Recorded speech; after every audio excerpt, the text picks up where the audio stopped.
UPA government के संदर्भ में कहा पूरा का पूरा मिसलीडिंग है, झूठ है और हम डिमांड करते हैं कि वो ऑथेंटिकेट करें। उन्होंने मंगल पांडे के साथ उन्होंने अपनी शहादत दी। अब उस कौम पर आप दाग लगाना चाहते हैं। जब आप लोग भारत छोड़ो आंदोलन का समर्थन नहीं कर रहे थे, उस कौम ने भारत छोड़ो आंदोलन का समर्थन किया। मोदी जी देश के प्रधानमंत्री हैं, देश का जनक है, आप बार-बार इस चीज को क्यों बोलते हैं? मोदी जी का माना। लेकिन आप शारीरिक रूप से भी अग्रेसिव होकर डिबेट में जिस तरह से व्यवहार करते हैं, ये शर्मनाक है और मैं इसको पूरी तरह से अपोज करती हूँ कि आज तक को तय करना होगा कि हम इस तरह के प्रवक्ता को यहाँ बिठाना चाहते हैं या नहीं बिठाना चाहते हैं। सवाल ये है कि आपको यहाँ पर कितना कंटिन्यू करना चाहिए, चैनल को कॉल लेना होगा, क्योंकि मेरे लिए बहुत मुश्किल हो रहा है इस बहस को कंटिन्यू करना। दोस्तों, वक्फ संशोधन विधेयक के दौरान जो संसद के अंदर रखा गया, उसके बाद जो दिलचस्प तस्वीरें निकल कर आई, संसद से लेकर न्यूज चैनल के टीवी स्टूडियो तक जमकर न केवल सरकार बल्कि भारतीय जनता पार्टी और उनके चमचों की जबरदस्त मजम्मत हुई है। आज वही दिखाने जा रहा हूं। संसद की वो तस्वीरें आपको दिखाऊंगा, यकीन मानकर चलिए गोदी चैनल की हैसियत नहीं है वो तस्वीरें आपको दिखा पाए। यही नहीं, आपको दिखाऊंगा कि कैसे उन्हीं के चैनल में उन्हीं की प्राइम टाइम एंकर को उन्हीं के सामने खड़े होकर कैसे जलील किया गया, बताया गया कि किस एजेंडे के तहत वो सारी की सारी न्यूज पढ़ते हैं, जिस पर इस कदर बौखलाई कि चीख पुकार मचाने लगी। और ऐसी ही कुछ चीख पुकार संसद के अंदर भी देखने को मिली। नमस्कार, मैं हूं प्रज्वल गौतम और आप देख रहे हैं the live TV. The live TV, सच सबसे आगे। शुरुआत करूंगा एक शानदार भाषण के साथ। यह बयान आपको सुनना चाहिए। यह बयान दरअसल दोस्तों कांग्रेस के सांसद हैं गोगोई साहब, उन्होंने दिया। किस तरह से वक्फ बिल को लेकर जो लाया गया उसको लेकर कैसे बखिया उधेड़ी है, पहले उन्हें सुनिए। तो इन्होंने 2013 यूपीए गवर्नमेंट के संदर्भ में कहा पूरा का पूरा मिसलीडिंग है, झूठ है और हम डिमांड करते हैं कि वो ऑथेंटिकेट करें। हम डिमांड करते हैं ऑथेंटिकेट करें। इसीलिए बार बार इन्होंने आरोप लगाए, बार बार इन्होंने भ्रम फैलाया। आप इसीलिए हम भी अपनी बात रखेंगे, कृपया आप भी सुनने का धैर्य रखिए। तो आपने सुना किस तरीके से इनकी बखिया उधेड़ कर रख दी। ये बयान अपने आप में बताता है कि किस तरह से हालात वहां बने। देखिए, इसे आशीष सिंह हैं, उन्होंने इसे ट्वीट किया और लिखा, deputy opposition of leader Gaurav Gogoi on fire. कैसे उन्होंने एक एक चीज खोलकर रख दी कि क्या हो रहा है। इसी को लेकर एक ट्वीट किया गया है। कृष्णकांत जी हैं, उनकी तरफ से उन्होंने क्या बताया, उन्होंने लिखा है कि गौरव गोगोई ने वक्फ बोर्ड को लेकर भाजपा की झूठ की बखिया उधेड़ दी और साबित किया कि कैसे वक्फ बिल पर भ्रम फैलाया जा रहा है। सारे मीडिया में कहा जा रहा है कि मौजूदा वक्फ कानून के मुताबिक वक्फ ट्रिब्यूनल का फैसला अंतिम है, इस कोर्ट में चुनौती नहीं दी जा सकती। गौरव गोगोई ने संसद में मौजूदा कानून पढ़कर बताया कि सेक्शन 83(9) में लिखा है कि किसी विवाद की स्थिति में हाईकोर्ट में चुनौती दी जा सकती है। इसके अलावा मौजूदा कानून के सेक्शन 97 में प्रावधान है कि अगर कहीं अन्याय होता है तो केंद्र सरकार के पास पावर है कि वो सीधे राज्य को निर्देश दे सकती है। पिछले 10 साल में सरकार ने एक बार भी इस अधिकार का इस्तेमाल नहीं किया। ये कानून हिंदू मुसलमान की नीति को आगे बढ़ाने के लिए लाया गया है। यहां पर पोल खुलती हुई नजर आई कि क्या खेल किया जा रहा है। जैसे ये चीजें हुई वैसे ही भारतीय जनता पार्टी के नेता और जो केंद्रीय मंत्री हैं किरण रिजिजू साहब उठ खड़े हुए और क्या कुछ कहने लगे, जरा उनको सुन लीजिए। प्रॉपर्टी वक्फ यूजर को हम लोग ने हटाने के बाद ये प्रावधान सुरक्षित किया है, ऑथोराइज किया स्टेट गवर्नमेंट को कि जो प्रॉपर्टी रजिस्टर्ड हो चुके हैं, जब नमाज पढ़ते हैं रजिस्टर्ड है, डॉक्यूमेंट है, उस पे कोई हस्तक्षेप नहीं होगा। ये कानून प्रोस्पेक्टिव है, रेट्रोस्पेक्टिव नहीं है। समझ ले आप, यानी पहले जिस स्टेज पर रिजिड हो रहे थे, जब इनकी पोल भरी संसद में खुलने लगी तो एक एक करके उसमें वहीं खड़े होकर चीजें बताने लगे कि भैया हम नहीं चाहते, हम तो 2025 से पहले जो वक्फ संपत्तियां वक्फ बोर्ड के पास थी उन्हीं के पास रहेंगी, उसके बाद हस्तक्षेप करेंगे। अब ये कह रहे हैं अंसार इमरान एहसान लिखते हैं, वक्फ प्रॉपर्टी के नाम पर नारंगी संतरों के साथ मोए मोए हो गया।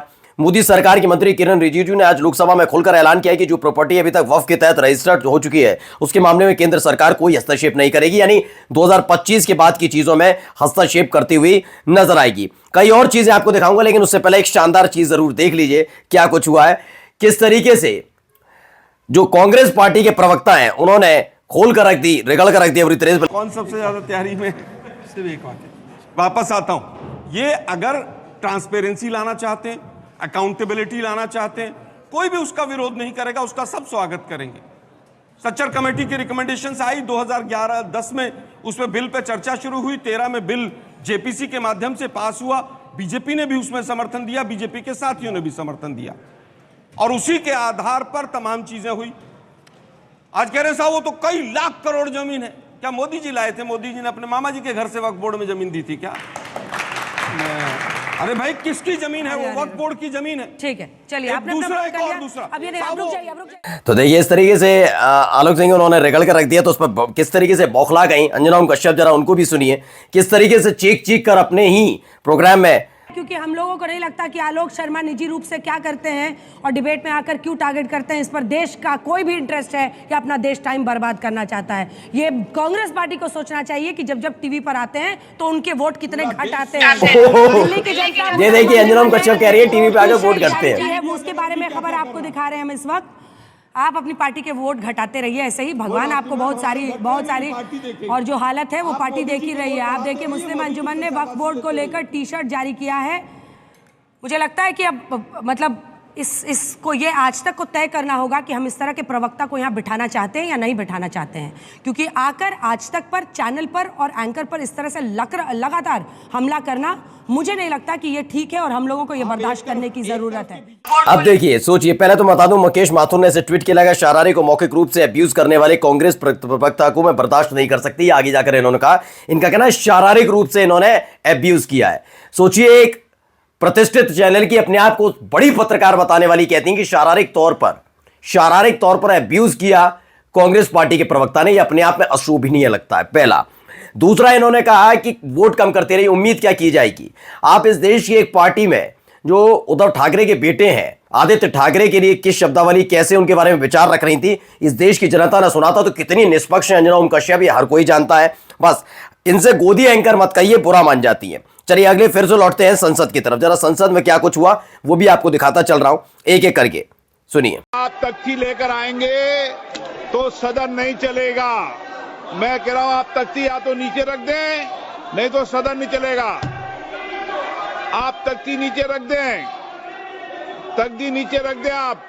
चलिए हुआ क्या, सूर्य समाजवादी लिखते हैं, वक्फ संशोधन बिल के विरोध में समाजवादी पार्टी के सांसदों ने संसद में हंगामा किया। समाजवादी पार्टी इस विभाजनकारी बिल को कभी स्वीकार नहीं करेगी, यह दावा किया जा रहा है। यानी अब हर पूरा का पूरा विपक्ष जो है ना दोस्तों, वो बड़े बुरी तरीके से इस पर हावी हुआ और सरकार की सिट्टी पिट्टी गुल होती हुई नजर आई। अब क्या हो रहा है, एक खेल और खेला जा रहा है, वो जरा वीडियो देखिए पहले। ये जी न्यूज की तरफ से दिखाई गई है। वाह, मुस्लिम भाइयों ने स्वागत किया है वक्फ बोर्ड का बिल का, जो संशोधन बिल लाया गया है उसका स्वागत किया जा रहा है। जी न्यूज लिखता भी है, वक्फ बिल के समर्थन में मुस्लिम समाज लगाए वी सपोर्ट वक्फ बोर्ड के नारे। डॉक्टर मेराज हुसैन क्या लिखते हैं, बीजेपी माइनॉरिटी मोर्चा और किराए पर बुर्का पहनाकर लाए गए लोगों को मुस्लिम समाज नहीं कहा जा सकता, समाज बिल के खुलकर विरोध करता है। सोचिए इन्होंने अपना एक अल्पसंख्यक मोर्चा बनाया।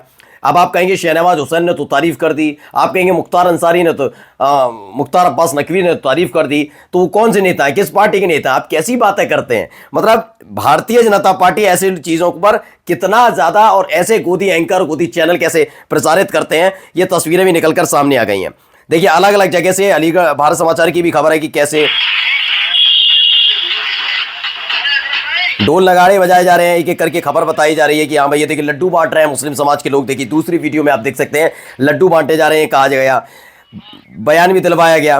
रही है देश के मुसलमानों में खुशी की लहर है और खुशी उसी क्रम में मिठाई बांटी है और मोदी सरकार का आभार व्यक्त किया है। तो इन्होंने आभार व्यक्त किया है, इसे लिखते हैं भारत समाचार की, वक्फ संशोधन बिल के समर्थन में ढोल नगाड़ों का जश्न मनाया गया। शिकोह फाउंडेशन के अध्यक्ष ने इसका समर्थन किया है, यानी मुस्लिम समाज में बड़ी खुशी है ये कहा जा रहा है। अगर इतनी ही खुशी है, मैं कहता हूं बहुत खुशी है, बेहतरीन खुशी है, तो ये खबर क्यों निकल कर आई, इस खबर पर जरा नजर डालिए। एनडीटीवी की खबर है, वक्फ बिल को लेकर पुलिसकर्मियों की छुट्टी रद्द की गई, यूपी के आईजी कानून व्यवस्था ने जारी किया निर्देश। अब मुसलमान इतना ज्यादा खुश है, इतना ज्यादा उत्साहित है, तो ये वक्फ संशोधन बिल को लेकर जब ये हो रही है सारी चर्चाएं, सारी चीजें चल रही हैं, तो छुट्टियां रद्द करने की जरूरत क्या थी? यानी आप भी जानते हैं कि जो आप दिखा रहे हैं, बता रहे हैं, वो झूठ है, या फिर दूसरी तरफ आप अपने आप को छिपाने की कोशिश कर रहे हैं। अब मुसलमानों के हाथ से ले लिया गया है और इसको हुकूमत के हवाले कर दिया गया है, या ऐसे इदारे के सुपुर्द कर दिया गया है जो कि बुनियादी तौर पर मुसलमानों का इदारा नहीं है। कि जेपीसी महज एक फरेब है और एक धोखा है, और ये मुस्लिम दुश्मनी की बुनियाद पर ये बिल लाया गया है मुसलमानों को।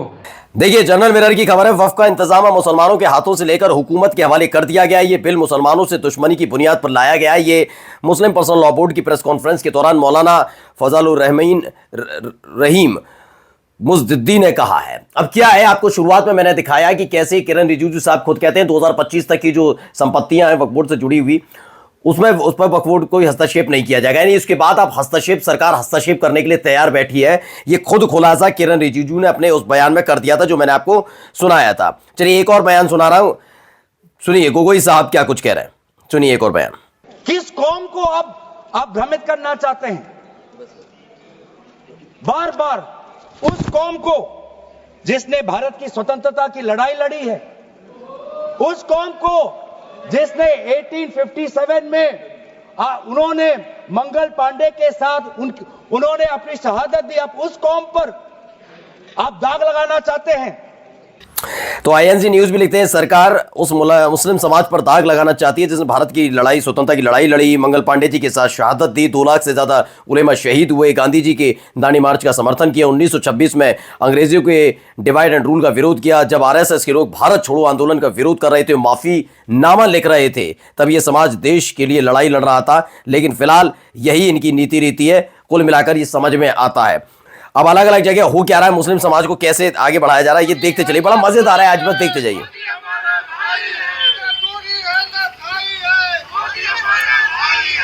तो कितना खुशी की लहर है मुस्लिम समाज के अंदर। आवेश तिवारी लिखते हैं, वक्फ संशोधन के समर्थन में रायपुर में मुस्लिम समाज के लोगों ने आतिशबाजी की। इस वीडियो में भीड़ नारा लगाते हुए दिख रहे हैं। इस देश में अजब गजब विडंबनाएं हैं। वक्फ के खिलाफ एनआरसी जैसी मुहिम की जरूरत थी, लेकिन वैसा हो नहीं पाया। ये वाकई देखने और दिलचस्प वाली चीज है। अब कौन कौन लोग क्या क्या लिख रहे हैं, जरा इसको भी समझिए। जुबैर ने एक ट्वीट किया है, इसमें BJP listen to Muslim clerk and sitting Waqf officially tear into the current state of boards affair and welcome government reform push. ये जो बताया गया कि जो आदमी आज तक पे आपको दिख रहे हैं वीडियो में, ये एक मुस्लिम धर्मगुरु है, ये क्लर्क बताया गया। तो अगर ये है, और इन्होंने बड़ी तारीफ की है वक्फ संशोधन बिल की, जबकि मोहम्मद जुबैर के मुताबिक ये कौन है, ये शादाब शम्स हैं, और एक लग नहीं, he is the member of BJP. ये एक वक्त में प्रवक्ता भी रह चुके हैं, ये उत्तराखंड से आते हैं। खास बात ये है, और यकीन नहीं मानेंगे, जब मैं ऐसे ही मीडिया में जो सैटेलाइट चैनल उसमें रहता था, कई बार इनका फोन ले चुका हूं, इनको मैं जानता हूं, ये बीजेपी के प्रवक्ता हैं। और सोचिए इन्हें अब क्या बताया जा रहा है। सोचिए आज तक जैसा चैनल इतना घटियापन पर उतर आएगा, किसी ने सोचा नहीं होगा। एजेंडा नहीं चला रहे तो अब क्या चला रहे हैं। अब सुनिए वक्फ है क्या, उस वक्फ को समझने के लिए थोड़ा सा इनका बयान सुनना जरूर चाहिए। क्या कुछ कह रहा है सुनिए। आपने सुना होगा पीछे वक्फ का मसला शुरू हुआ हमारे देश में, वक्फ बोर्ड का मसला। आपको पता है बहुत सारे लोग वक्फ के मुतालिक कानून की बातें करते हैं, कई मुसलमान 2-2 घंटे लगा रहे हैं। देसी बात पता है आपको, देसी बात, आम सी बात, वक्फ है क्या? वक्फ बोर्ड नहीं, वक्फ बोर्ड तो सिर्फ कस्टोडियन है। कस्टोडियन मतलब रखवाला है, मालिक नहीं है। वक्फ क्या है? वक्फ मुसलमानों की इश्क और मोहब्बत की दास्तान का एक बाब है। समझे आप? तो इसी चीज को ये जानते थे कि वक्फ को लेकर कितने ज्यादा ये मुसलमानों से भावनाओं से जुड़ा हुआ है, इसीलिए इस पर वार किया गया। क्यों किया जा रहा है, क्यों इसको संशोधित किया जा रहा है, वो पहले भी मैं आपको बता चुका हूं। जख्म 240 वाला है, इसलिए अब जरा सुनिए। हो सकता है वक्फ बोर्ड, वक्फ काउंसिल में मेंबर, और उसमें मैक्सिमम 4 नॉन मुस्लिम के साथ साथ में 2 महिला कंपलसरी है। 2 महिला होना ही चाहिए। अभी आप पूरा वक्फ बोर्ड देख लीजिए, महिला कहाँ है? महिला को दिन रखा ही नहीं है, वो सिर्फ बातें करता है। अगर आप 1995 एक्ट पढ़े तो ये पहले भी था, उसमें यह भी था कि 2 से ज्यादा सदस्य महिला हो सकती थी। इन्होंने तो 2 पे ही कैप कर दिया। ये पहले से ही था, ये सिर्फ दिखावा। लेकिन इनको भ्रम फैलाना है, इनको भ्रम फैलाना है कि वर्तमान का जो एक्ट है वो महिलाओं के खिलाफ है।